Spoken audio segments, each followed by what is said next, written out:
ihe tọrọ gị na anyị kwuru okwu na redio ọ bụrụ na anyị kwuru okwu na redio gị bịa sị na ị ga-akpọ maka ntị ndị mmadụ na-anụ ya ị gara ime ihe m ga-eme gị this evening na-asị gị na anyị nakwa n'ibido gị bịa na mkpọrọ m ị ga-akụ m ọgwụ spiritual one ihe dọrọ gị bụ na ya nọ na redio injinia mee ha n'ihe akịra na redio ihe m jekwu gị ọgwụ bikos ọ bụrụ na anyị nwa nwa dalas otu echi shekwu ya na adịbedị ịkụ ka aka ntị gị ya na-agba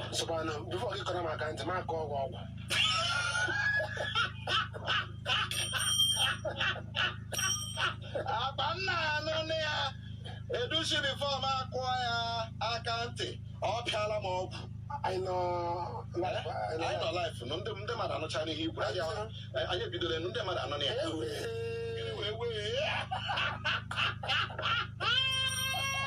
ụmụnna ọkwa nna anụ na ya arịa ama mụ na ya nọ na Jos ịghọtago because asị nwatakịrị ntọrọ atọ I have to direct him ịnọtas nwatakịrị ntọrọ atọ ihe anyị na-ekwu ịzụ ụmụazị ọwụwụ naanị nne na nna nwere the right ịzụ ụmụazị otu m na wuri oki enwere m the right ịzụ ya asụ so anọ m na-ahazi olu ya bịa na-abarala m n'anya nye ma bifọ m ịhụ na akọrị aka ntị bịa ha akụọla m ya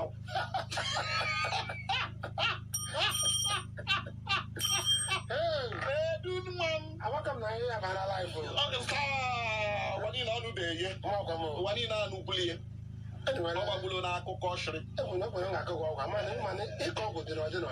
ole ka ị ga-akụ m ole ka ọgwụ spiritual ole otu spiritual otu isi bụ ya na ịkọ ọgwụ ga-adịkwa positive negative so ị na-eji m sị nke m tere ịkọ gị ọwụ positive or negative nghọtara ọgwụ nke positive ma ọgwụ nke negative amataghị ngo otu nwunye amataghị ngo otu ịgbanwechagbule ịnụ nga agbula ka ashị na ị ga-akịnị ọgwụ ọ ghọzila na e nwere ọgwụ ọma nwa ọgwụ ọwụ ị gaghị hụ ga akara mmadụ ọgwụ ka onye ọgwụ ka nwa ya n'udo onye ọnọmọrọ ọgwụ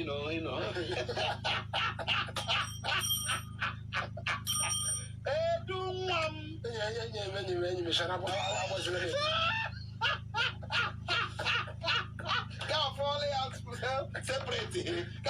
separate but onye tọkwara mmadụ no matter what ihe ọsọ ị ga-echenji ya there are things you can never change. For instance, example, ọtụtụ ntọrọ gị ị ga-echenji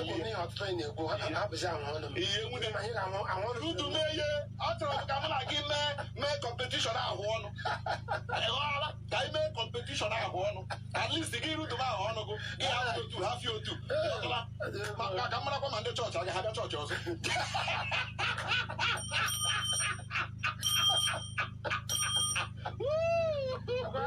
ị chọrọ iso ma rudu afọ ọdụ I'm telling you, no more. I think I'm not going to get me. I will find boy. And my one only look out. The only thing I find and I'm to go, leave Shigo with Shigo.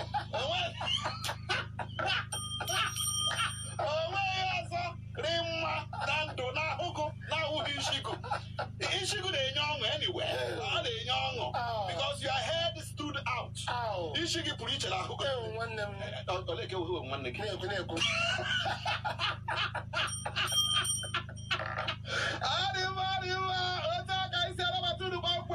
N'oge obodo bụ igwe anyị abịaghị n'izu ụka gara aga n'ihi ihe mere nụ kụfụrụ anyị n'ikuku ịghọala anyị alọgakwa ya lụpụtakwa ya ka ọ dị ugbu a ọwụ otu ebe eri ịghọala yes ọnọdụ ya eme ọnọdụ ya eme kama ya emewule ọzọ emere ọkwado mpụ ọ na-eme ka ịgba emelitere tiwe ịgba n'ikuku ka ewu mpụ ọ na-eme mana anyị ahazichala ihe niile na-achịkwanụ ọzọ emela biko anyị rịọ ka anyị lara ya adịghị ama maka na ama n'ụbọchị ahụ ọtụtụ ndị mmadụ chọrọ ịnụ olu anyị ka a mara otu ihe si aga ka a mara ihe obodo bụ igwe chọpụtara ka a mara ihe obodo bụ igwe nyọpụtara mana at the end of the day ya wụrụ na o nwere ka ihe siri mee Ihe bara na ba nwaanyị ga-afụta banyezie na be nwaanyị afụtata si chọzọ chọọ babi then go back to point to we not go kwa ri wala sai ka do ba ri Ihe sị ga na ọ ihe asị Igbo ka ọwa China. Ihe sị ga na chinchọ. okay e ga ta ba Ọ na-abịa ya sịrị. Ya sịrị. Ọ sị gacha nnọọ ka onye ṅụrụ ya na nṅanụ. Ama m ka ị ṅụrụ bịa. Ewa do pop. Isere ya na-ese ese. Say we come and shut Nna up. anyị nọ n'ime ọhịa. Will you shut up? Ka nna anyị nọ n'ime Will you up shut? Ama m ka ị sere. Na ka ị na-asị shọtap na mgbede a. Ọ dị ka ị sere. Ka wike dị agwa gị fara. Agwa gị fara. Let me tell you, you are not far from the truth. I am a cook here now. Hey. Let me tell you. When I'm on an acro, I can't tell you. My nigga, how would the first person?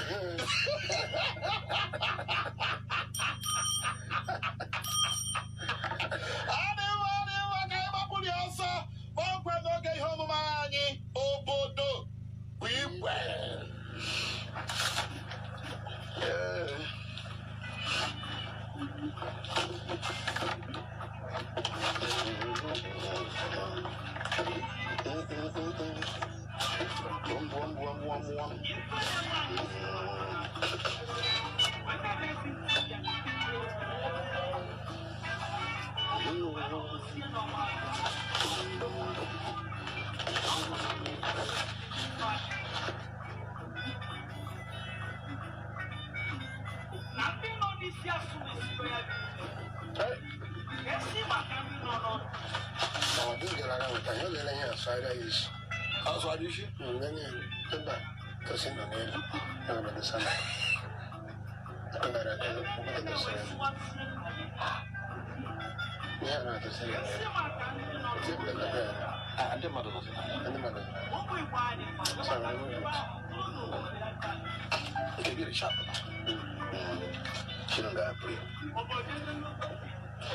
Arima obodo delugo jim obodo delugo yaga n'abalị a anyị ga-anụ kpọmkwem ihe merela Abuja, Imo, Anambra, Kwara, Russia, Benue, Kenya,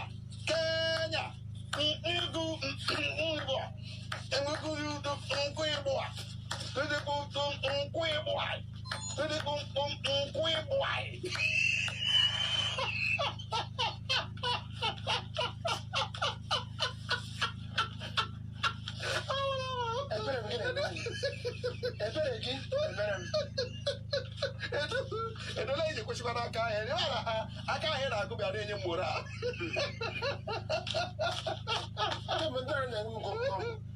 na-akpọ Igbokobia. Ọ na-enye Igbokobia.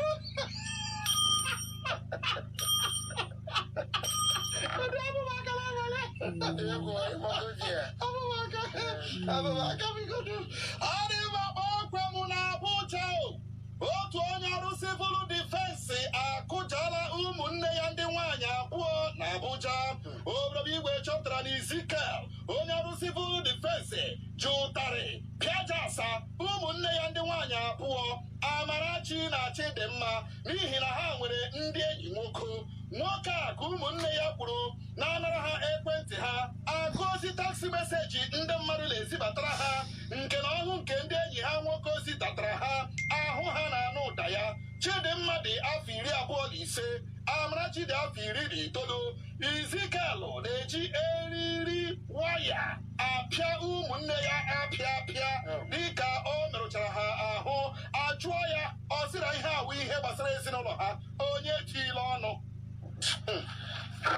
Onye 25 years adult, 19 years teenager approaching adult. Gị ga-alụ ha ime ụmụ nwoke ụfọdụ rịba ahụ ụmụ nwoke ụfọdụ otu ị na-eprotect ụmụnne gị onye kwere otu ụmụ nwoke esi ahụ kpanụ ha bịa lụọ ha eme ụdịrị ihe ndị a ha apịajasa ha ekwojaza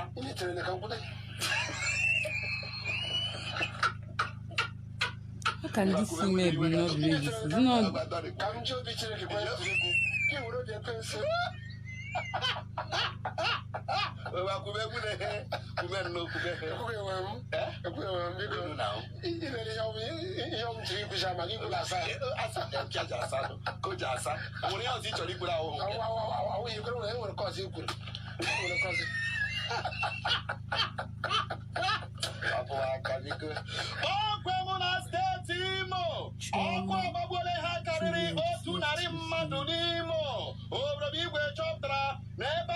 Mmanụ crude n'ụzọ iwula akwadoghị illegal refinery n'obodo Abezi kansụl Ọhajegbe na nke steeti Imo gbara ọkụ lee ndị niile n'ebe ahụ karịrị 100 gbuo lee ụgbọala ndị mmadụ dọwara ebe ahụ ree ya pịapịa dịka a ga-eli ndị a otu ebe a na-amataghị ndewu ndị a ọkụ gbagburu n'ihi na ọkụ gbara ha pịapịa.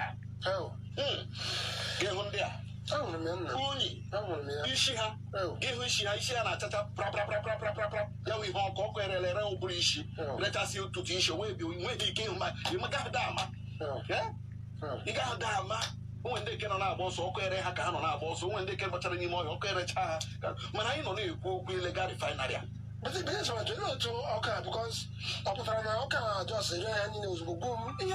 Ịma illegal ihe ewu crude oil na ndị a na-eme illegal refinery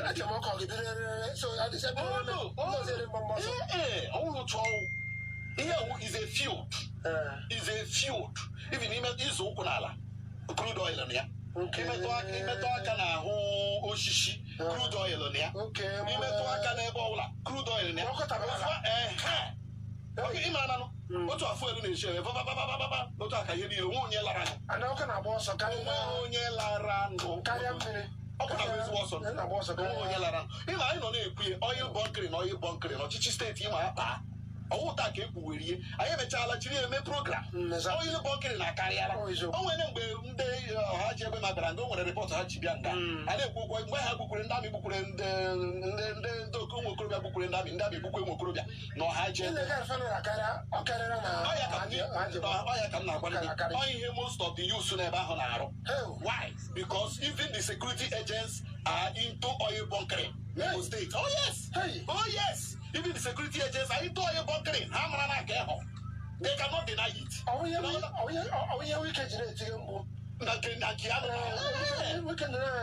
No, how I make I want to against oil bunkering na Rivers. Because they are all involved. Now when you should do what you want to look here, oil bunkering uchi carrier. That is the problem we are having. And until government take it serious, ejiri only email oil bunkering. Nke Lagos lọta ụlọ egbe n'ihi na a gwara ya dozie ụgbọala obubịa ịṅụ mmanya nke ọma ka DPO ahụ gbachara nwoke a aha ya bụ Dike Emeka Egbe ọba n'ụgbọala ya rie mgbọmbọ mana ka ọ dị ugbu a aka kparala ya. Anyị kwuru okwu n'ụtụtụ ihe onye DPO Idatọ North kpọọ ụmụ agbọghọbịa bịa n'ebe a na-akpọ Silver Bar gịnị n'uru ala Idatọ North ka ọ bịa ṅụọ mmanya onye very close to uru ala village akwụkwa close to uru ala na-aghọta so ya bịa n'ebe ṅụọ mmanya paaki shie moto ụzọ a na-asị ya ọ ga-abụpụ moto a n'ụzọ bugharịa ụgbọala gị ka ndị kọdakwa moto ọzọ chi ịgbafe ka ahụ ebe esi agbafe ya bawa so witi mba ndị ahụ baga ya baa na moto mere pesụ lee onye nke ọka n'isi gbaa ọ bụzi ebe a ka a nọ gbawazi ya the area commander area commander gbatasịrị bịazi ya bụrụ the boy gawazi ya hospital mana before then ka ọ gbachara the boy egbe ya eripụ ị na-aghọta and ndị ntorobịa uru ala blọkụrụ Ntụeke ndị ntorobịa Ntụeke community blọkụrụ ụsọ uru ala chi uru ala bịawa aka ọkwa blọkụ the road blọkụ the road na-eme protest nọ ugbu a the police officer the DPO nọ na cell ọ nọ na cell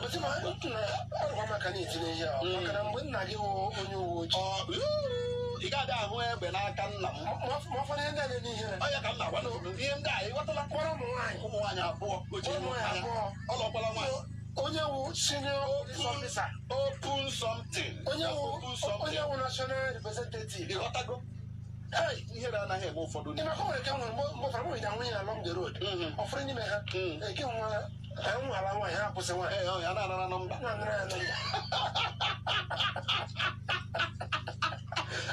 nọmba otu nwere ka a kwụchiri nwaanyị asị na ya na-enye nọmba ndị ya na-enye nọmba ha gbapụ agbagide nwaanyị nga ahụ ọzọ mgbe m kọrọ mgbe ha hụrụ m ha nọzọ ụkpa ma paakị ya so dị ụmụ anụ mgbe ha tụge nọzọ ụkpa pụtazịa na moto bịa kọwara m lekpelekpe ihe megere ma shi what ma kpọ dị ọfisa oh you don't go report me for nọzọ ụkpa you don't go okay leave her now leave her release her make him go why now to collect number na force yes now I tell am if you no release am now your name go enter radio no put am I carry your waka dey go carry your this thing dey go what hello it's very wrong. You don't collect number on duty. No, even about duty on duty. You don't do that on duty. When they come along the road. Hey, did you say one will be can no, you know? Oh, uniform. But you let me baganos. Oh, man, but you should focus straight. Focus straight. Focus straight. Focus is right. Give me eyes right. Muna Kenya. Otu nwanyị akụtarala nwunye enyi ya nwoke isi abọgbu na Nairobi, Kenya. Obodo igwe chọpụtara na Catherine Umotoni bịafọ 26 gara ịhụ enyi ya nwoke shuga dadi ya n'ụlọ ọrụ ya, mana nwunye enyi ya nwoke bụ Susan Wangui gwara ya chere n'ebe ndị ọbịa na-anọbụ reception. Iwe Catherine na ọ kpọrọ ya ka o chere ọkwa nwaanyị enyi ya nwoke ahụ aka nwaanyị mmadụ akwapụ ya n'ụzọ.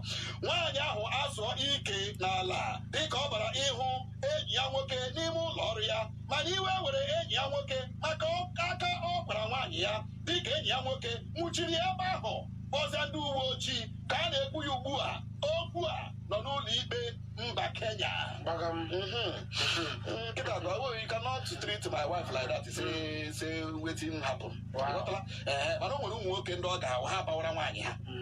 Why iji ashia abatala? Ị na-ashia abatala for what?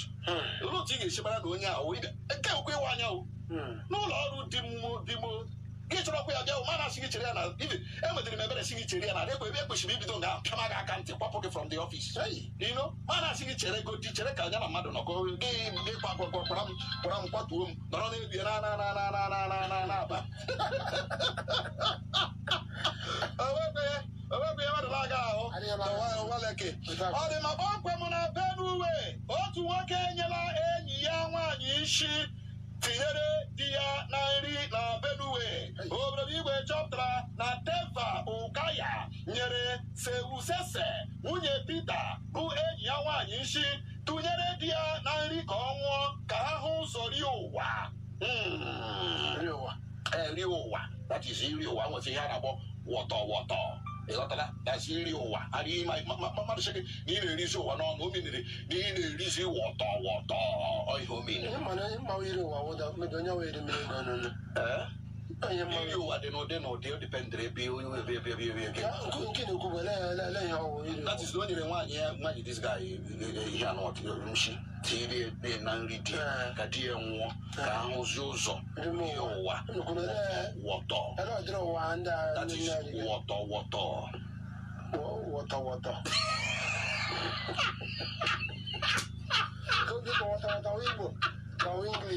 Mana ozi mgbe ọ chọrọ itinye dị isi ịghọtala by mistake di ya bata onye ọ na-awele ya na nri jụwazi ya ihe otigere ọwụ nnukwu ka ọwụ oke otigere elu nri ọzi gba ka ahụ ejide nri ghọta nwaanyị. And this man has been suspecting the woman. Ọzi gba ka o ji jidezie nwaanyị emezie confession ịghọtala na the man shia ile ya gị were ewu gị ji ti ka ị gị nwụọ. Ụmụ nwaanyị ụfọdụ Chineke megbara anyị ebere na Benue ka ọ na-eme Benue, mana nwoke ahụ gara agụ na onwebụ ihe ọbụla o nyere ya etinye. Ọ gara agụ na onweghị ihe o nyere ya. Ha nọ n'ụlọ ikpe ugbu a na onweghị ihe o nyere dị woman tinye n'aka ha gbasakwara ihe a na-akpụ ya bụ mmadụ gị bịa na lost. Ha na-ahụta lost as love. Ịghọtala o nwere ike dị manụ mmemme Ofuma. Then yeah, that's going to my water. Yodla. You see the man in Magdalene.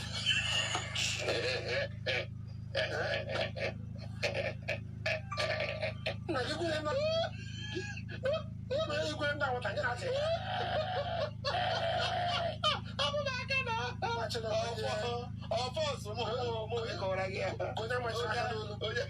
Onye atụrụ ilu ka ọ kọwara ya ego ejiri lụọ na ọla ụgbọrọ. Is the man Magdalene mama love? Ọkwa mụ na Kenya. I don't know better now.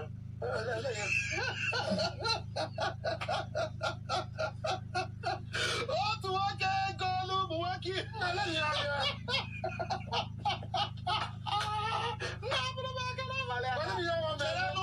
Chere kulu na ma kọrọ n'oge nna chere ka m gụrụcha ịnụ ebe wule nwa m ama akọrọla gị nọ na ebe wule nụ ama zụtara gị ihe nụ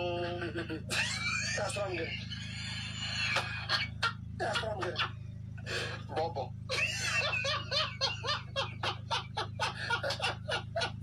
otu nwoke ego ọlụ ụmụ nwoke 15 ka ha kụọ nwaanyị ya gwogwo na Kenya. Obodo igwe chọpụtara na mama Kwamboka di ya kpọrọ ụmụ nwoke 15 ka ha kụọ ya kụjasa n'ihi na o dinara nwoke ọzọ bụ onye chọburu ilu ya tupu ọ lụba ya, dịka nwaanyị ya kwuru na agbanyeghị na ọ lụọla di ya na obi ihe ka nọtọkwa n'ebe nwoke ahụ chọburu ịlụ ya nọ. Gị alụma ebe obi gị nọ ebe a gị shie n'ọnwụnụ shi ọnwụ si na onye a ka ị chọrọ ịlụ ọnwụ gị lụọ nwoke ọzọ obi gị anọrọkwa na nwoke ọzọ. Enwere ike ahụrụ ego nwekwe n'ike ya hụrụ na dịka mara mma ma ọ na o nwere imi ogologo pointed nose fine boy ọ mara mma bọta ochi ha ego ọ nwere otirike ga mba keke wụ isi mbadamba. You don't have a pointed head. Anyway, we should put la leni. Onye na tanga.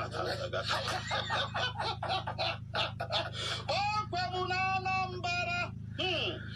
Ndị ogbe egbe atọrọla Nnama 300 na steeti Anambra. Obodo igwe chọpụtara na ndị ogbe egbe tọrọ Nnama 300 na ndị na-achị ha mmadụ 10 n'Ọgbadu steeti Anambra, dịka ha gwara ndị otu Bieti ala weta nde naira 4. Obodo igwe gara n'ihu chọpụta na ndị ogbe egbe ndị a ruru 40 n'ọnụọgụgụ wakporo ebe ndị a na-achị Nnama bi n'ime abalị tọrọ mmadụ 10 na Nnama 300, gwazie ezinụlọ ndị a weta nde naira 4 na otu egbe n'isi ha n'otu.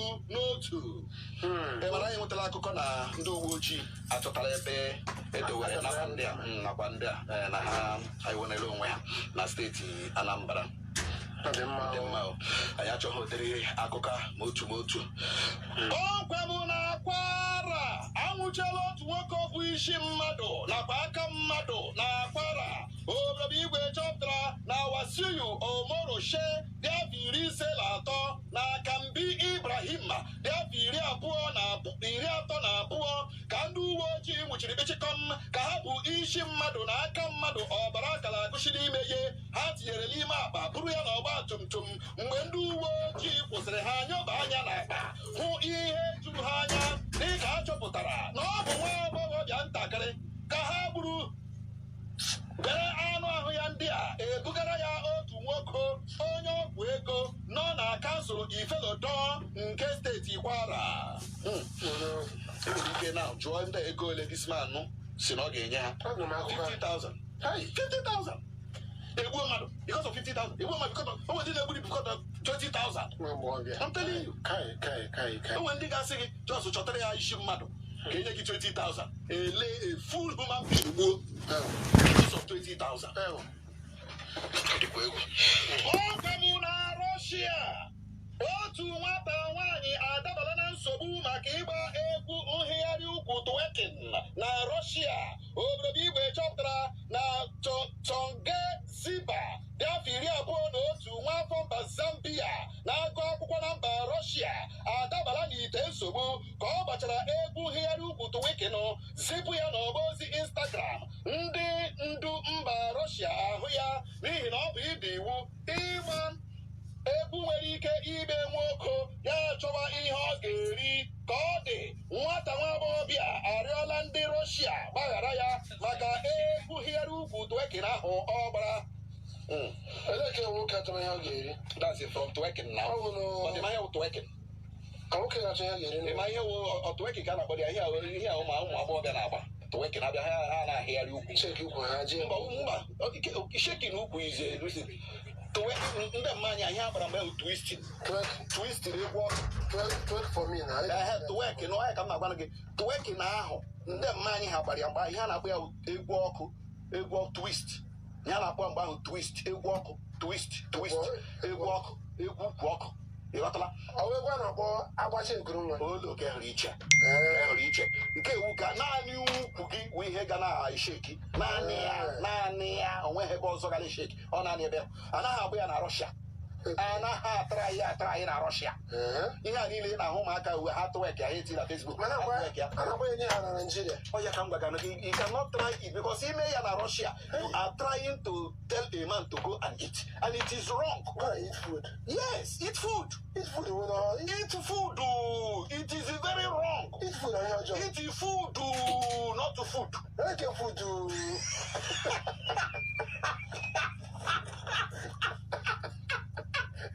Edu hapụ maka n'abalị ya biko. Hapụ maka. When you say food and food. Very in my head, when I say a woman, there is maybe a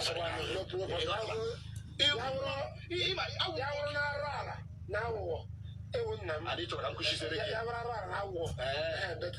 Mana ị chọrọ ka m kụshiwere elu gị. Ka m wụ nna gị. Nsogbu anọ. Mana nwekwara anwa mee ya uzu egwu okwu gị. Ịbịa chọọ ka m kọwawara gị. Sit down, my friend. Ọgwa m na Lagos.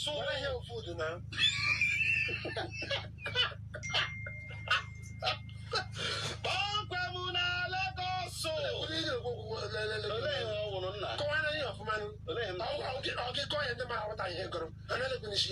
Agụgara gị ya. Ndị m gụgara ya aghọtara ebe m na-eche. Ama ebe m na-eche ha na-abịa ya. Fudu na fudu riche. Fudu na fudu riche. Aghọta gị. Thank you. Ọgwa m na Lagos.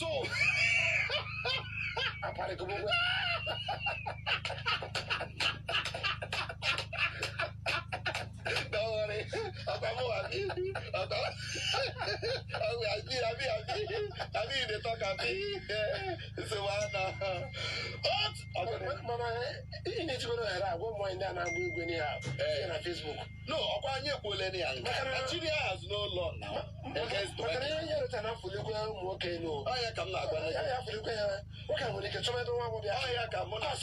Now you are understanding my point. Now you are understanding my point. Okay. Thank you. Point now. Point now. Start pointing.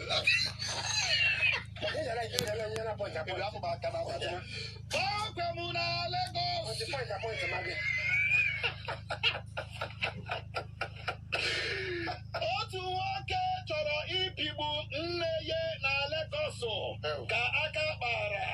Otu nwoke chọrọ ịpịgbu nne ya na Lagos ka aka kpara. Obodo igwe chọpụtara na Vincent Chikeluba dị afọ 34 ji aka chịpịgbu nne ya Chinwe Chikeluba n'ebe ha bi n'Ojo steeti Lagos n'ihi na nwa amadi a zuru ego nne ya bawara ya mba ya si ya gbara ngwongwo ya lazia n'obodo ha bụ vileji malite chụgharịwa nne ya n'ogbe ebe ha bi jide nne ya chọọ iji aka pịgbuo ya tutu ndị mmadụ abịa napụta nne ya n'aka ya. Adịkwa egwu. Pọnkwe na Lagos, mana ndị Igbo Igbo bi na Lagos. Nwanne chekara ka anyị mere Mother's Day. Lenien. Ọ gwa na Mother's Day ka ọ chọrọ ịpịgbu nne. Je zuru ego nne. Zuru ego nne ya baba ya achụgharịwa ya hụlawa vileji. Push Lagos Lama Village.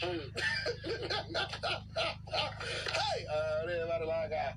Ọgbamụna Akwa Ibom mmanwụ enyela ndị bịara akwamozu ọsọ na Akwa Ibom obodo igwe chọpụtara na ọtụtụ mmanwụ webụrụ ebe ndị ụka na-eli otu nwoke na kansụl Oruk Anam nke steeti Akwa Ibom nye ndị bịara akwamozu ọsọ na-ekwu na nwoke ahụ abụghị onye ụka kama onye ọgọmmụ ibe ha na ọ nwụrụ ụmụ ya ga-akpọta onye pastọ kwụọ ya ụgwọ bịa lie nna ha na-ekwu na nna ha riri ihe ndị ọgọmmụọ soro ha mee emume ndị ọgọmmụọ mgbe ọ nọ ndụ ruzie mgbe ndị ọgọmmụọ ga-eri ihe n'isi ihe ụmụ ya ga-agbara pastọ ka ọ bịa lie ihe na ha agaghị ekpe lee ndị bịara akwamozu chụsasịa wegharazie akwamozu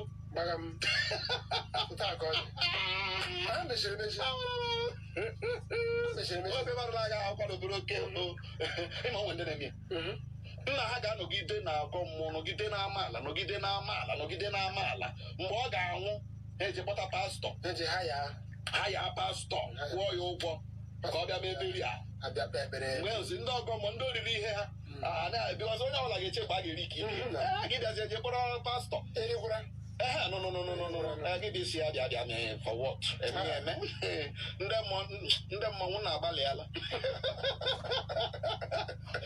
nchọpụta obodo bụ igwe na ogbugbu Sani Abacha gburu Saro Wiwa na ndị Ogoni itoolu n'afọ 1995 obodo bụ igwe chọpụtara na Ken Saro Wiwa nwaafọ Ogoni nwere nkwuwa okwu n'oge ọchịchị ndị agha ọ kachasị na nke Sani Abacha na mmadụ itoolu ndị ọzọ gụnyere Satọde Dobe Nọdụ Ewa Daniel Ugboko Paul Levera Felix Nwekpe Barry Bobera Barinem Global na John Kpume ka eboro ebubo igbu ndị ndu Ogoni mmadụ anọ nọ n'otu Movement for the Survival of Ogoni People n'abalị 21 nke ọnwa Mee afọ 1994 ndị Ogoni ụfọdụ pụtara gba akaebe na ọ bụ Saro Wiwa na ndị otu ya bụ ndị na-alụ ọgụ ka ala Ogoni dị mma bụ ndị gburu ndị a dịka ụlọikpe mara ikpe ejiri ụdọ kwụgbuo ha na abalị 10 nke ọnwa Nọvemba afọ 1995 mgbe a bụ Saro Wiwa na-aga ikwugbu ya ọ nọtọkwa na-ajụ ajụjụ na-ajụ ndị chọrọ ikwugbu ya mgbe esi ụlọ mkpọrọ Port Harcourt ebe dore ha na-ajụ ha ma Sani Abacha onye isi ala Naịjirịa ọma maka nkwugbu a na-achọ ikwugbu ha ndị du ya na-aga ikwugbu ya agwa ya na onye isi ala ma maka ya ọ na-agwa ha na anya na onye isi ala bụ Sani Abacha dị na mma na anya na ya toteele anya na ya jiri mata na ọ gaghị ekwe ka ndị a kwugbuo ye mana ha wepụtara akwụkwọ ebe Sani Abacha binyere akara signechọ ya si kwugbuo ye na mmadụ itoolu ndị ọzọ mana ka a na-akwugbu Saro Wiwa amanyere ụdọ n'olu ugboro 5 ọnwụ gị tutu ruzie mgbe a dọtịrị ya bụ ụdọ nke ugboro 6 ya anwụọ ka e gbuchara ndị ahụ bịara n'ụlọ ikpe gba akaebe bịaghachikwara n'ụlọ ikpe kwuo na o nweghịkwa ihe ndị ahụ egwuregwu mere na ọkwa ọchịchị Sani Abacha gwara ha ha bụ ndị ebubo ka e nwee ike wefe ha n'ụzọ na ekpekwara ha nkwa na ha ga-arụ ọrụ n'ụlọ ọrụ mmanụ Oil Company Shell mana Oil Company ọrụ ọgwụ ekwere ha nkwa ego asị a ga-enye ha ọrịkpa nke ha hụrụ naghị ha jiri bịa ụlọ ikpe ka ha kwugharịa ihe ha kwuru mmadụ ọnwụ mana ka ngwakwa gị ihe ahụ ka na-emekwa ugbu a ihe ahụ ka na-emekwa ugbu a mana o nwere ndị a ga-eje ọsụ akwụ mmadụ ụgwọ chie kwuo ihe a sị na onye abịbie to the extent na a ga-akwụ mmadụ ụgwọ bịa na kọtụ bịa gbaa aka ebe ụgha gị hụ ka onye ahụ dị proud of it rezie moral na-agba aka ebe ụgha agbagide onye aka ya dị ọcha na kọtụ na-ele ha ọkwa ịhụnanị ya nụnụ Oil Company ọrụ ike ha hụrụ nwa ebe ọwa asị a ga-enye ha ọrụ ike ha hụrụ ha sị maka ha bịa kwugharịa ihe ha kwuru n'ụlọ ikpe ịghọtala o nwere ike a gwara na mmụọ ndị a achụwalanụ ha na ahụ yes ọrụkọta m na mụ na-abịa agbagide gị you will not rest until that person is restless. Nwanne m shi n'ala ndị mmụọ gụrụ ị ga-abịa ọkụ and I trust you. Nwanne dị maka moto a ị wụrụ onye mmụọ ọ ga-efiti gị pụta ọwaghasị na gị wụrụ onye mgbe ma gị nwụọ na isi ga-abịa pụta ụgbọ ga ịpụta Aziana spirit. Image as somebody. Oh, it is going to be horrific. Very horrific. I don't know. I can't do this. No.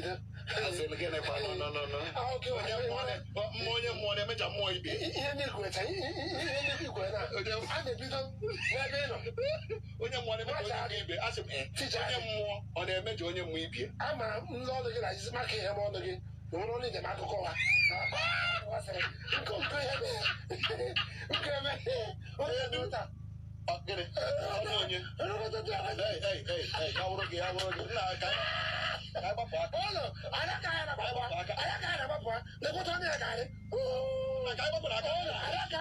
Thank you.